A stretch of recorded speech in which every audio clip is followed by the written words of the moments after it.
ನಮಸ್ಕಾರ. ನೀವು ನೋಡ್ತಾ ಇದ್ದೀರಾ ಶ್ರೀ ಮಾರಿಕಾಂಬಾ ಡಿಜಿಟಲ್ ಟಿವಿ. ನಾನು ಶ್ವೇತಾ ಶೇಟ್. ವರುಣಾರ್ಭಟಕ್ಕೆ ನಲುಗಿದ ಕಡಲನಗರಿ ಕಾರವಾರದಲ್ಲಿ ಅಪಾಯಕಾರಿ ಮರಗಳಿಂದ ಆಗುತ್ತಿರುವ ಹಾನಿಯನ್ನು ತಪ್ಪಿಸಲು ಶಾಸಕ ಸತೀಶ್ ಸೈಲ್ ಮಹತ್ವದ ನಿರ್ಧಾರ ಕೈಗೊಂಡಿದ್ದಾರೆ. ಬೀಳುವ ಆತಂಕದಲ್ಲಿರುವ ಮರಗಳನ್ನು ಗುರುತಿಸಿ ವಿವಿಧ ಇಲಾಖೆಗಳ ಸಹಯೋಗದಲ್ಲಿ ಕೊಂಬೆಗಳನ್ನು ಕತ್ತರಿಸುವ ಕಾರ್ಯಕ್ಕೆ ಶಾಸಕರೇ ಮುಂದೆ ನಿಂತು ಚಾಲನೆ ನೀಡಿದ್ದಾರೆ.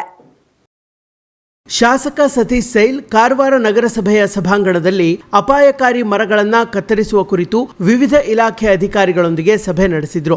ಇತ್ತೀಚೆಗೆ ಮರಗಳು ಧರೆಗುರುಳಿ ಸಾಕಷ್ಟು ಹಾನಿ ಉಂಟಾಗ್ತಾ ಇದ್ದು, ಭಾನುವಾರವಷ್ಟೇ ಒಬ್ಬ ಮಹಿಳೆ ಮೃತಪಟ್ಟಿರುವ ದುರ್ಘಟನೆ ನಡೆದಿದೆ. ಈ ಹಿನ್ನೆಲೆಯಲ್ಲಿ ಅರಣ್ಯ ಇಲಾಖೆಯ ನೆರವಿನೊಂದಿಗೆ ಇಂದಿನಿಂದಲೇ ಕೆಲವು ಮರಗಳ ಕೊಂಬೆಗಳನ್ನ ಕತ್ತರಿಸುವ ಕಾರ್ಯವನ್ನ ಆರಂಭಿಸಬೇಕು ಎಂದು ಎಲ್ಲ ಅಧಿಕಾರಿಗಳಿಗೂ ಸೂಚನೆ ನೀಡಿದ್ರು. ಇನ್ನು ನಗರದ ಮುಖ್ಯ ರಸ್ತೆಗಳು ಹಾಗೂ ವಿವಿಧ ವಾರ್ಡುಗಳಲ್ಲಿ ಒಟ್ಟು 18 ಅಪಾಯಕಾರಿ ಮರಗಳನ್ನ ಈಗಾಗಲೇ ಗುರುತಿಸಲಾಗಿದೆ. ಈ ಹಿಂದೆ ಈ ಮರಗಳ ಕೊಂಬೆಗಳನ್ನ ಕತ್ತರಿಸಲು ಮುಂದಾದಾಗ ಪರಿಸರವಾದಿಗಳು ಆಕ್ಷೇಪ ವ್ಯಕ್ತಪಡಿಸಿದ್ರು. ಆದರೆ ಪ್ರಸ್ತುತ ಉಂಟಾಗಿರುವ ಅನಾಹುತಗಳ ಹಿನ್ನೆಲೆಯಲ್ಲಿ ಈ ಮರಗಳನ್ನು ತೆರವುಗೊಳಿಸುವುದು ಅನಿವಾರ್ಯವಾಗಿದೆ ಎಂದು ಸತೀಶ್ ಸೈಲ್ ಸ್ಪಷ್ಟಪಡಿಸಿದರು. ಇವತ್ತು ನಾವು ಎಮರ್ಜೆನ್ಸಿ ಒಂದು ಮೀಟಿಂಗ್ ಅನ್ನ ಇಲ್ಲಿ ಕರೆದಿದ್ದೇವೆ. ಮಾನ್ಯ ವಿಧಾನಸಭಾ ಸದಸ್ಯರು, DF ಅವರು, KEB executive engineer, police department, ಮತ್ತು ಹೆಲ್ತ್ ಡಿಪಾರ್ಟ್ಮೆಂಟ್, ಮತ್ತು ಪೋರ್ಟ್ ಡಿಪಾರ್ಟ್ಮೆಂಟ್, ಮತ್ತು ನಮ್ಮ ತಹಸೀಲ್ದಾರರು, ಮತ್ತು ಆಮೇಲೆ ನಗರಸಭೆ ಎಲ್ಲ ಸದಸ್ಯರು. ಅದೇ ಪ್ರಕಾರ ಎಲ್ಲರೂ ಕೂಡಿ ನಾವೊಂದು ನಿನ್ನೆ ಒಂದು ಘಟನೆ ಆಗಿದೆ, ಒಂದು ಡೆತ್ ಆಗಿದೆ. ಅವಳ ಹೆಸರು ಲಕ್ಷ್ಮೀಬಾಯಿ. ಅದು ಕದ್ರಾದಿಂದ ಅವಳು ತನ್ನ ಮಗಳನ್ನು ಹಾಸ್ಪಿಟ್ಲಿಗೆ ಕರೆತಂದಿದ್ದು.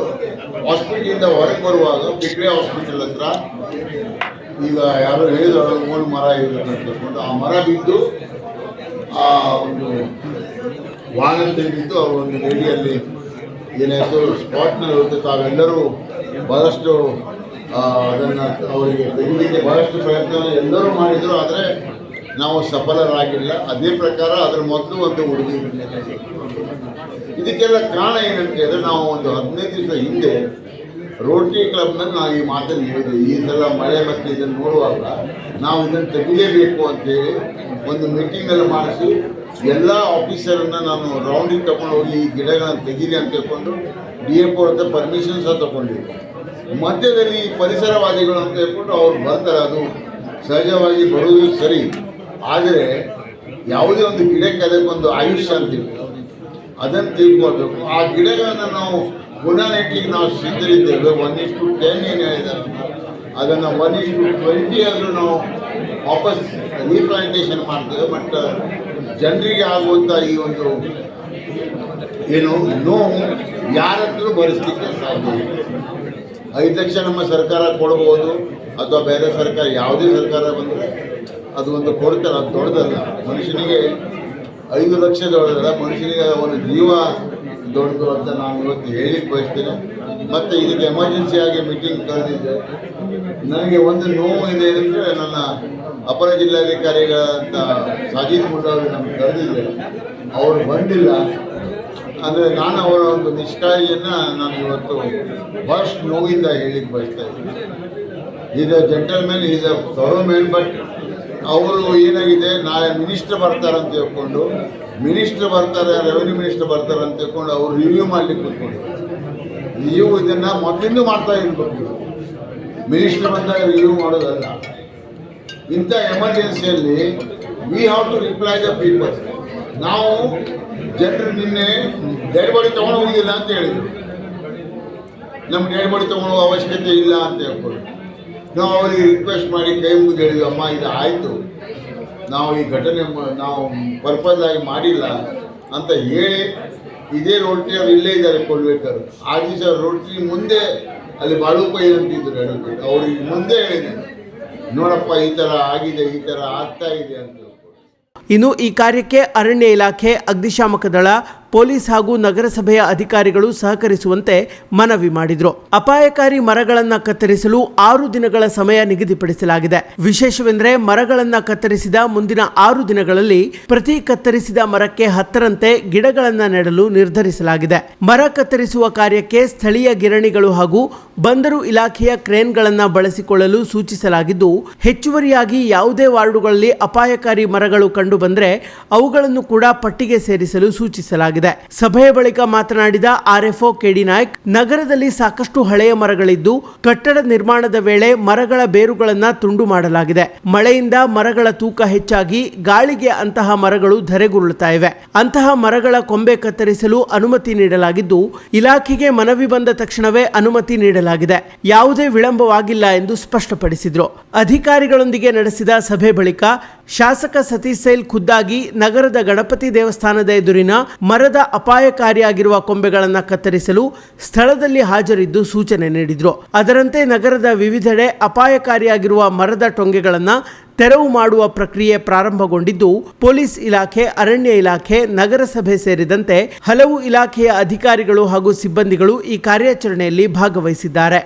ಏನು ಕಾರವಾರ ನಗರ ವ್ಯಾಪ್ತಿಯಲ್ಲಿ ಪಿಕಳೆ ಡಾಕ್ಟರ್ ಹಾಸ್ಪಿಟಲ್ ಎದುರುಗಡೆ ಏನು ಮರ ಕಿತ್ತು ಬಿದ್ದು ಮಹಿಳೆ ಸಾವಾಗಿರುವುದನ್ನು ನಾವೆಲ್ಲ ನೋಡಿದ್ದೀವಿ. ಅದು ನಮಗೆ ಬಹಳ ದುಃಖದ ಘಟನೆ. ಯಾಕೆಂದರೆ ಕಾರವಾರದಲ್ಲಿ ಈವರೆಗೂ ಈ ರೀತಿಯಾದಂತಹ ಯಾವುದೇ ನಿದರ್ಶನಗಳಿಲ್ಲ. ಯಾಕೆಂತಂದರೆ ಕಾರವಾರದಲ್ಲಿ 100 ವರ್ಷಗಳ ಹಳೆಯದಾದಂತಹ ಈಗ ಏನು ನಾವು ಮಳೆ ಮರ ಅಂತೀವಿ, ಆ ಮರಗಳು ಭಾಳಷ್ಟಿದ್ದಾವೆ.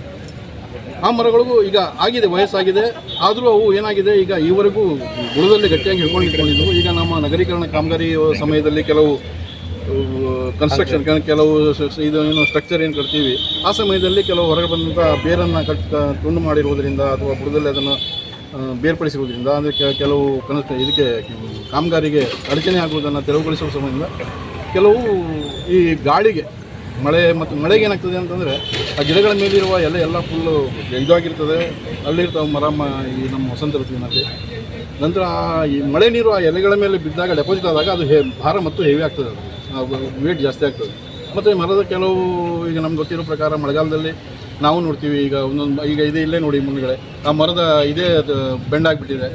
ಯಾಕೆ ಅಂತಂದರೆ ಅವೆಲ್ಲ ಅದರ ಏನು ಭಾರ, ನೀರಿನ ಭಾರದ ಜೊತೆಗೆ ಅದರಲ್ಲಿ ಈಗ ಈ ಕೆಲವು ಮರಗಳಿಗೆ ಈಗ ಬೀಜ ಹಣ್ಣಾಗುವಂಥ ಸ್ಥಿತಿ ಈಗ ನಾವು ನೋಡ್ತಾ ಇರ್ತೀವಿ. ಈಗ ಡೇಂಜರಸ್ ಆಗಿರುವ ಗಿಡಗಳ ಬಗ್ಗೆ ನಗರಸಭೆಯವರು ಈ ಹಿಂದೆನೇ ನಮಗೆ ರಿಕ್ವೆಸ್ಟ್ ಮಾಡಿ ಅದರ ಪ್ರಕಾರ ನಾವು ಅವರಿಗೆ ಟೊಂಗೆಗಳನ್ನು ಎಲ್ಲಿ ಡೇಂಜರಸ್ ಇದಾವೋ, ಯಾವ್ಯಾವ್ದು ಬರೋ ಟೊಂಗೆಗಳಿದಾವೆ ಅದನ್ನೆಲ್ಲ ಟೊಂಗೆಗಳನ್ನು ತೆರವುಗೊಳಿಸಿ ಮಾಡಲಿಕ್ಕೆ ಪರ್ಮಿಷನ್ನ ನೀಡಾಗಿದೆ. ಸರಿ, ಟೊಂಗೆಗಳಿಗೆ ಅಷ್ಟೇ ಪೂರ್ತಿ ಮರನ ತೆಗಿಬೋದಲ್ಲ? ಅಲ್ಲಿ ಒಂದು ಜನರಿಗೆ ಸಮಸ್ಯೆ ಟೊಂಗೆಗಳನ್ನ ಕಟ್ ಮಾಡಿದ್ರೆ ಈಗ ಮರ ತೆಗೆಯುವಂತ ಪರಿಸ್ಥಿತಿ ಬರ್ತಾ ಇರಲಿಲ್ಲ. ನಿರ್ಲಕ್ಷ್ಯ ಅನ್ನೋದಕ್ಕಿಂತ ಇದರಲ್ಲಿ ನಾವೇನು ಮಾಡ್ತೀವಿ ಅಂತಂದರೆ, ನಿಮ್ಮದೇ ಈಗ ಸ್ವಂತ ಮಾಲ್ಕಿಯಲ್ಲಿರೋ ಗಿಡಕ್ಕೆ ನೀವು ನಮ್ಗೆ ಅರ್ಜಿ ಕೊಡಬೇಕು, ನಾವು ನಿಮಗೆ ಆ ಮರದ ಕಟಿಂಗ್ ಪರ್ಮಿಷನ್ ಕೊಡ್ತೀವಿ. ಅದರ ಇದ್ರ ಪ್ರಕಾರ ನಾವು ಪರ್ಮಿಷನ್ ಕೊಡ್ತೀವಿ. ಈಗ ಆಗ ಪರ್ಮಿಷನ್ ಕೊಟ್ಟಾಗ ಕೆಲವು ಸಮಸ್ಯೆಗಳು, ಈಗ ನಾವು ಯಾರು ಓನರ್ ಇರ್ತಾರೋ ಅಥವಾ ಯಾರು ಈ ನಗರಸಭೆಗಾಗಲಿ, ಈಗ ಪಟ್ಟಣ ಪಂಚಾಯತ್, ಗ್ರಾಮ ಪಂಚಾಯತ್ ಯಾರು ಅವರ ವ್ಯಾಪ್ತಿಗೆ ಬರುವಂಥ ಸರ್ಕಾರಿ ಜಮೀನಲ್ಲಿ ಅವ್ರವ್ರದ್ದೇ ಓನರ್ಶಿಪ್ ಇರ್ತದೆ, ಅವರಿಗೆ ಪರ್ಮಿಷನ್ ಕೊಡ್ತೀವಿ. ಅವರು ಅದನ್ನು ಟೊಂಗೆಗಳನ್ನು ಕಟಾವಣೆ ಮಾಡುವಂಥ ಕಾರ್ಯ ಅವರು ಮಾಡಬೇಕು, ನಾವಲ್ಲ, ನಾವು ಪರ್ಮಿಷನ್ ಕೊಡ್ತೀವಿ. ಈಗೆಲ್ಲರಿಗೂ ಖಾಸಗಿಯ ವ್ಯಕ್ತಿಗಳ ಕಂಪೌಂಡ್ ಒಳಗಡೆ ಇರುವಂತದ್ದಲ್ಲ, ನಗರದ ಮಧ್ಯದಲ್ಲಿರುವಂತಹ ಮರಗಳಿದೆ, ಟೊಂಗೆಯನ್ನು ಕಟ್ ಮಾಡಿಲ್ಲ. ನೀವು ಕೊಟ್ಟು ಪರ್ಮಿಷನ್ ಕೊಟ್ಟಿದ್ರು ಕೂಡ ನಗರಸಭೆ ನಿರ್ಲಕ್ಷ್ಯ ಮಾಡ್ತಾರೆ. ನಿರ್ಲಕ್ಷ್ಯ ಅಂತ ನಾವು ಹೇಳೋದಕ್ಕಿಂತ ಏನೋ ಒಂದು ಅವರ ಮಷನರೀಸು, ಅವು ಇವು ಲೇಬರ್ ಅವೆಲ್ಲ ಒಟ್ಟುಗೂಡಿಸಲಿಕ್ಕೆ ಸಮಸ್ಯೆ ಆಗಿರ್ಬೋದು.